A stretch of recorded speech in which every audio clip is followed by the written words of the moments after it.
మాట్లాడవలసిందిగా కోరుకుంటున్నాం. అందరికీ నమస్కారం. Welcome everyone to our trailer launch. Thank you all the media friends for gracing this event. నిజంగా friends అంటున్నా, ఎందుకంటే ఇక్కడ ఉన్న వాళ్ళందరూ నా ఫ్రెండ్సే. ట్రైలర్ ఎలా ఉంది? నచ్చిందా?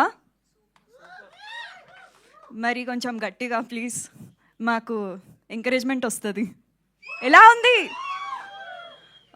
Thank you Rishi sir for this wonderful role. నా ఫిల్మోగ్రఫీలో ఇదొక వండర్ఫుల్ ఫిల్మ్ అవుతుంది అండ్ వండర్ఫుల్ రోల్ అవుతుందని నేను అనుకుంటున్నా. మీ అందరి బ్లెస్సింగ్స్ కూడా ఉంటుంది, I know. Yeah, thank you all for coming. Thank you so much. మా యూత్ అంతా ట్రైలర్ కంటే ముందు ఒక పాట వచ్చింది కదా, అక్కడ స్టిక్ అయిపోయి ఉన్నారనమాట. సో అందుకోసమనే సౌండ్ రావట్లేదు, వస్తుంది మెల్లగా. ఓకే, అండ్ ఇప్పుడు